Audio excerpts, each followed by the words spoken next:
how you started your college process. Um, I never really reached out to any coaches. That's probably my biggest mistake was not sending out emails and before showcases, not contacting coaches. Because really, if you don't say anything to any coaches, they're not going to. That was definitely a big regret of mine, not playing high school, and missing out playing on my. Today is a very special episode because I am joined by Alex Housley, who is a current player playing in England. So There was a rule by MLS Next that you're not allowed to play high school.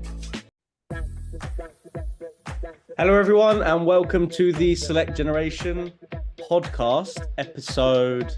I lost count now, probably about 12, but today is a very special episode because I am joined by Alex Housley, who is a current player playing in England. So Alex, I will let you introduce yourself, but just for a bit of context for the listeners, I am playing for Napa Valley 1839, which Alex is heavily involved with. So unfortunately for him, we get to spend a lot of time together now. Now he's back from school in the summer.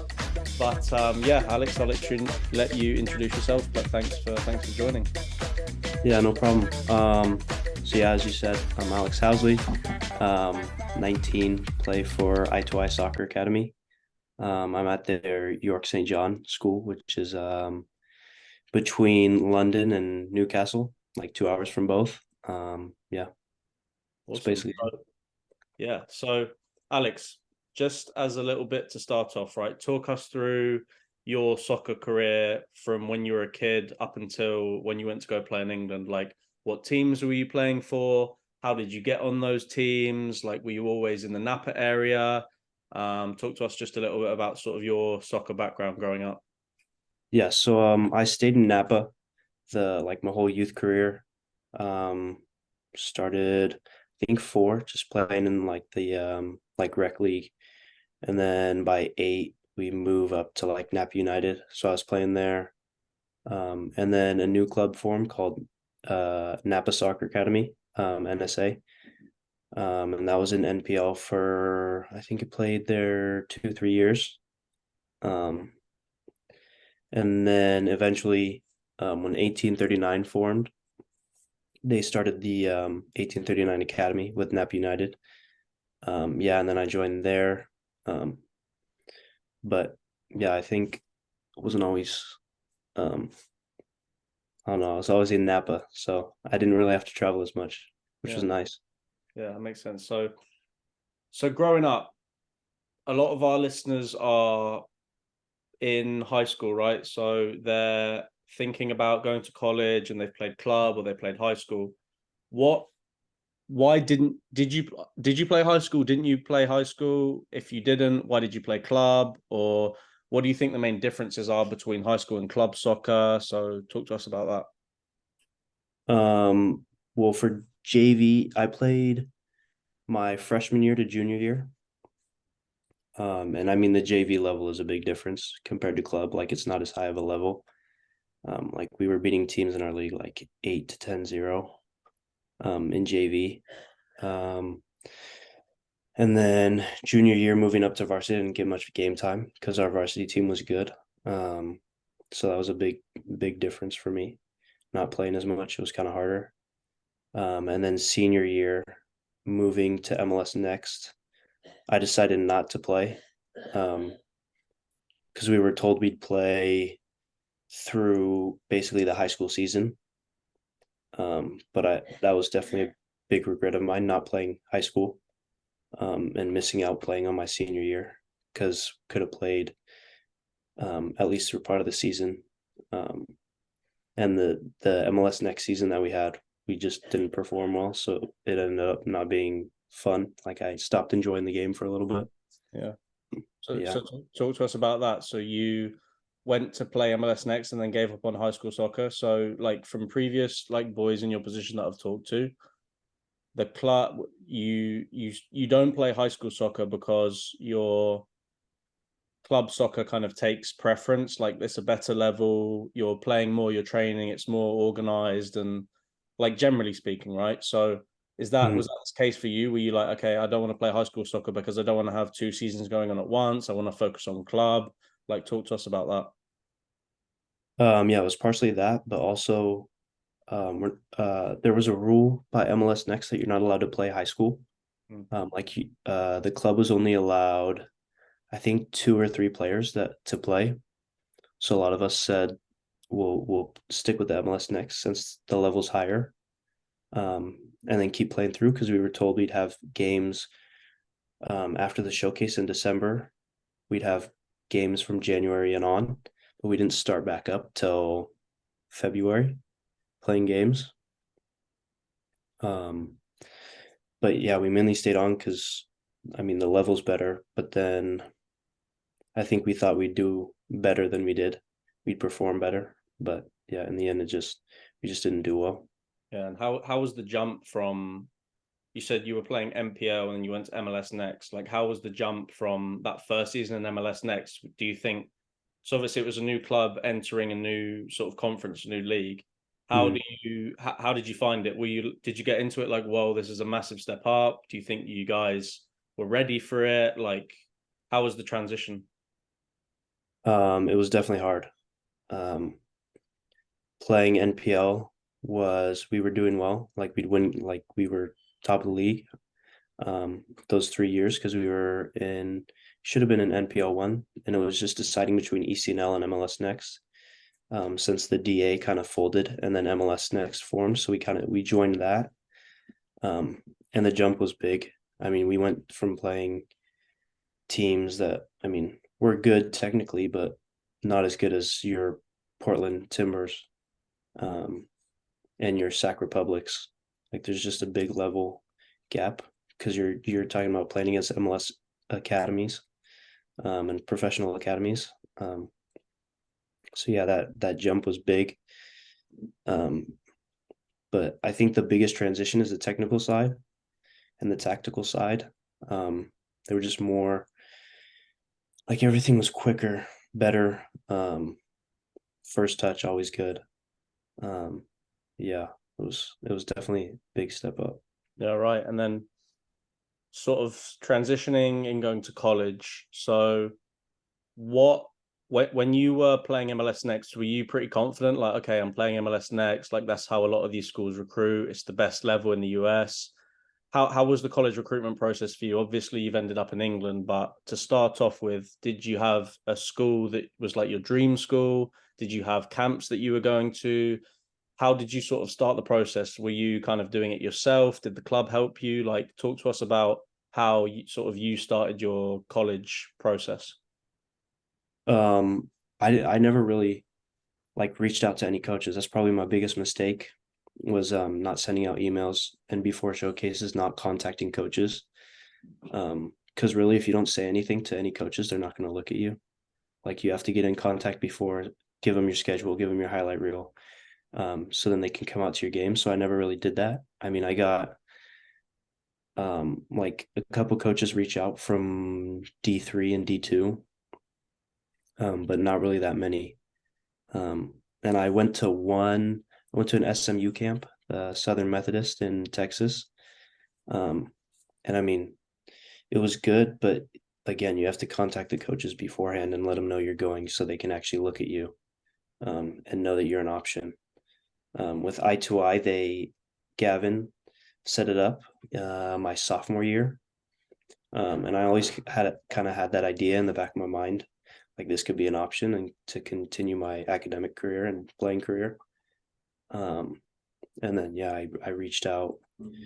I think junior year, just because I kind of knew after COVID and everything with showcases, like it'd be different. Yeah. And Um, and then going to England, like, because obviously you had a good relationship with Mark from years back. So mm, you always kind of in the back of your head, like, oh, that would be so cool to go play one day in England, and then it kind of appeared, or were you like when you started your college process, like you said, it was kind of in the back of your head, like how did that happen? Were you one day you woke up like, yeah, I want to make this happen, I want to go to England? Has it kind of always been a thing where you were thinking about, like, how did that sort of happen? yeah, I've always been thinking about it, like wanting to play over there. Um, but I didn't really make the decision until I went out in January of my senior year and trained with them. Because I never really knew what it was. Like they tell you stuff, but you never know if it's fully Yeah. true. So I have to go out and see it for myself, like experience it before I make that decision, which was it was a good idea because I ended up like really enjoying it. Yeah. And then There. so so when you talk about sort of going to college, what do you think is a reason why you chose going to England instead of your D3 offers or your D2 offers? Like what was the tipping point where you were like, okay, I want to go to England and I want to go and play there? Um, One was game time. Um, like we had a 45 game season, and I think I played 43 games and got over like 3,000 minutes. So that's one thing. Like that's a big part of development at my age and kids around like high school to college is like you want that game time, that experience. And the other thing was just the amount of opportunities because you have promotion, relegation, and so many teams around like every single city that there's so many opportunities, whether it's semi-pro to pro, and you can work your way up, or just there's so many different ways to get to that semi-pro to pro level. Yeah. And then what do you think before you went to now, what do you think was one thing that kind of shocked you when you got there? Were you expecting like, okay, like English people are going to be lovely and it's going to be really technical soccer? Like, were you thinking, okay, the game it's going to be easy. I've just been playing MLS Next. Like, I'll go right into it. And then the standard was higher than you expected. Like, talk to us about the transition going from your senior year, having your summer holiday and then going into the season in September. Like, how was the first couple of weeks of you adapting to the English game? Going into it, I thought it would be a lot more technical. I knew it was going to be physical, and it was really physical. But those first 2 weeks were an adjustment, getting used to the physicality and also um, that style of play, that Brexit ball almost. Like honestly, like win at all costs. Like there's no, I mean, you have your set style of play of like wanting to play through or playing around, but like once that goes, like it's just however you can win the game. Do you think that's the biggest difference between like academy football and like men's football? Yeah, Yeah. yeah, for sure. Because academy football, like you stick to your style really, um, and the way that your coaches have taught you to play.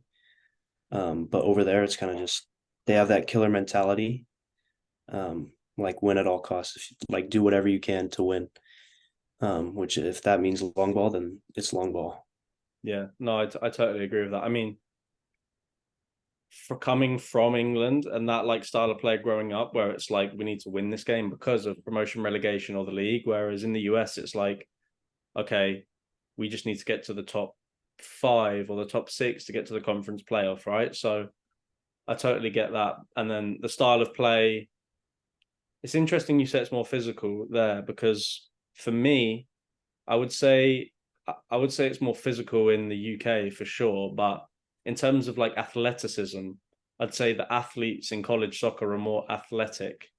Yeah. So what do you think how it so obviously from growing up in the US and playing in the US to going and then playing in England, what do you think are the differences in the game other than physicality and the technical ability? Like if you had to compare it to someone like the US and the English game, other than like that winning mentality, like what are some other things you think are different?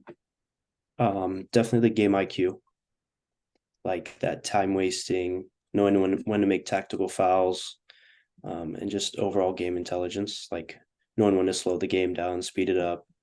Um, that's definitely the biggest one. I think the other thing is they're not, I wouldn't say they're as fit as players over here, but I don't know. It's just like you're talking about, I like men, like people who are going like in college, you have your school and then you train and then you play. But over there, it's like you're playing against players that are going to work from 9 to 5. Yeah. and then they come out and play. So it's just completely different. Yeah. No, I get that. And then what do you think you've learned most since being there? Like how has the English game improved your game? Um, I'd say for sure physicality.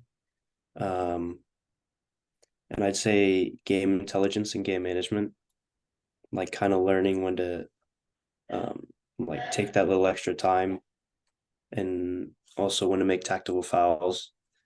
Um, and then the other thing is I think playing it's I don't know, it's not as technical, but you just have to like just adapt to the game. Like I learned how to adapt to the game more. Um, because at one point you'll be playing out of the back, and then another point you're gonna have to go long. Because just the style of the play of either your team or the other team just changes, and you have to adapt to that Yeah. um, and adapt to different positions too. Yeah, I get that. Like because I mean, we play pretty much the same position. Like I was a right back my whole life, and especially at home, like 1 minute they're telling you to like dump it in the channel for flicks, and the Mm-hmm. next minute, if you hit a wrong pass, they're like give it feet, or to the six, inside. So Mm-hmm. I totally get that. What about like one one piece of advice you'd give to yourself coming in as a freshman or coming in as a first year, or what piece of advice you would give to that senior who's coming in for his first year? Like, what would you tell them? That's a good question.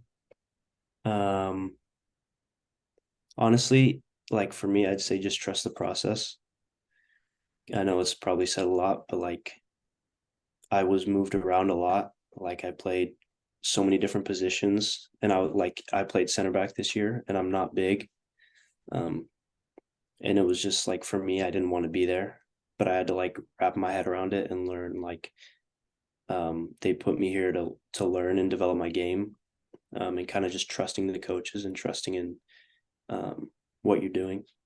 Yeah, I think that's a massive piece of advice. Like, there's so many times I've seen, even when I was playing in college, where listen, right, the coach is there because they know what they're doing, and that it's like anything. If it's your boss at work, like he's your boss. If it's your coach in soccer, like he's there for a reason. He's got the experience. Like you need to listen to him. And it's so true because there's so many players that they huff and puff like, oh, I'm a freshman. You've recruited me to play striker. Why am I playing as a winger or blah blah blah? Like, Mm-hmm. and you're not going to play as a striker. They're putting you there because they want to get you minutes and develop you, and that's how they've recruited you and how they see you. Like, yeah, I mean, I think that's a great piece of advice. We'll use that on the reel for sure. That's a good one, man. And then Yeah. like, Alex, just like another thing I was sort of curious about. So playing in England, right? So you are going to be there for the next 3 years studying, right? How do you think schoolwork in the UK, like how is your class different to when you were growing up in high school, right? So from my perspective, when I came to the US, I thought it was a breeze. Like I thought, okay, my test is multiple choice. Like that's so easy. Like back home, you had to do really long, tough questions, essays, and you didn't have the luxury of okay, your grade is 50% homework. Like you can sort of do it bit by bit at the year. It was like right at the end of the year, that's your exam. If you fail, that's the whole year wasted. If you pass, brilliant. Okay. So from your perspective, the opposite way around, how do you think schooling or your university degree in the UK is different from your high school diploma? Like what are some differences? Um, for sure the testing and the homework, like you said. In the US, we did a lot of testing. Like every unit, there would be a test. And then we'd have homework every night, basically. Um, but then coming over here was like the complete opposite. Like you said, like we have the one exam or assessment at the end of the semester with no homework to get graded on. So we're just graded on the assessment. Um, and then there's like no way to practice what you've learned throughout the semester. And you're talking about a 2 hour lecture a day, like one day a week for 12, 13 weeks. So it's definitely an adjustment, like a lot more you have to do the learning in your own time. It's not like they're gonna give you the homework to do to learn, like they did back home. Yeah, So that's definitely the hardest. and then on a in terms of like a living experience too, like you're like in the US, like I've said it previously, like when I mean I knew I was gonna have a roommate, but I thought I was gonna have a suite mate or something. I didn't know I was gonna be sharing a room. Like I'm not sure how it works over there with you, but all of my friends at university had their own room. Like, you don't have a meal plan, you have to cook yourself. Like, from your friends at college, how is your student life in England different to theirs? Um, there's not as much partying, but Nah, ours, you can be honest, man. no, yeah, I mean, that is a different thing. Like the student life is definitely different. You're You're talking like in about, a full time football academy. yeah. So like my main friends are from the team. Yeah. I mean, there's one or two outside of the team. Other than that, it's mainly within the team. While my friends over here are doing clubs and joining club teams, and making more friends. Um, but then the other difference is, like you said, that like we had our own room and bathroom. Yeah. Um, while some of my friends were sharing 3 bedroom, I mean three beds to one room, Mhm. like two roommates, and then a communal bathroom. Yeah. So And that's then definitely a big difference.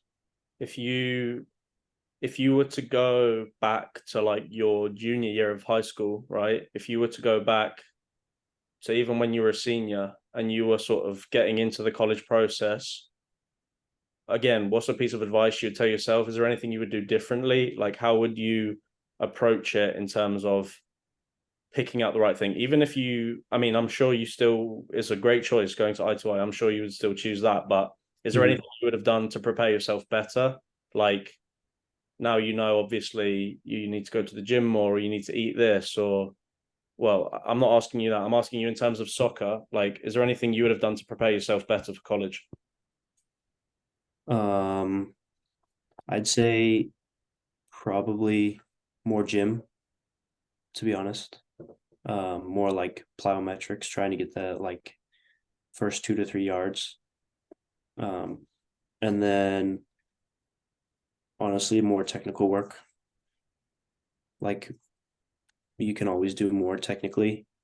And I feel that if I did more, um, especially with my left foot, I'd be in a better place. Yeah.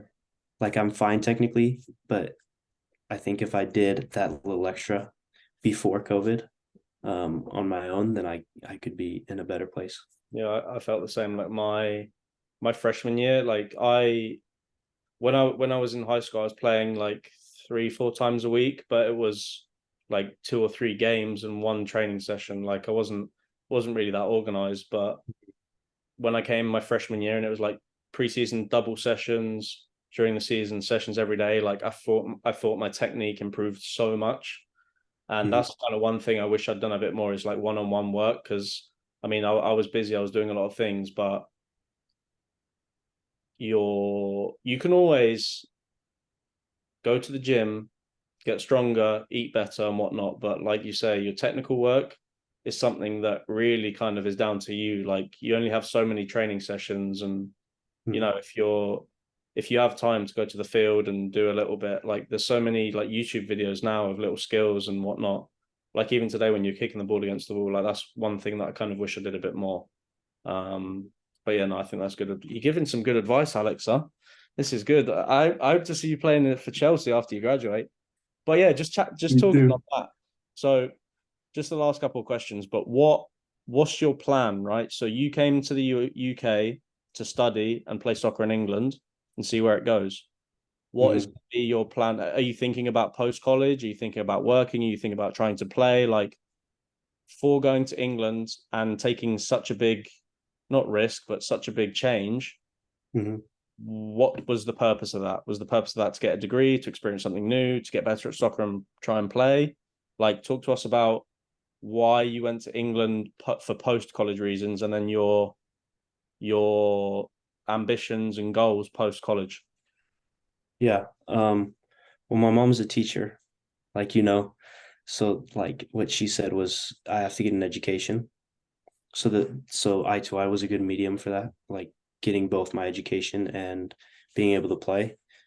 Um, but what I wanted, like the 3 year degree plus the 1 year master's is like a really good thing, like opportunity to have. Um, and then for future, like always have like obviously I want to go to the next level, go pro, but backup plan is to do something around sport. So they had that at York St. John, the sport and exercise science. Um, so there's that. And then with so many football teams in the area, whether I choose, like, I'm deciding between sports therapist, like physical therapist, physio, or sports psychologist. With so many teams in England, like there's so many job opportunities over there if I did end up staying or if I came back. Yeah. So that's kind of one of the ideas of why I went. Man, it's like the opposite. Like everyone here, all the internationals here are trying to get the green card, and you're over there. You're gonna have to try and fight for a visa there. Yeah, Yeah, man, that's gonna we'll well, see. yeah, we can sort something out under the table. Of But course, all right, last question, Alex. So, what is something? What's a fun fact about you that a lot of people don't know? fun fact. Yeah, What? Um, um, I'm really into. I haven't done it as much anymore, but I do like editing videos and stuff. really? Yeah, Like I did gaming it in high or like school. highlight or what?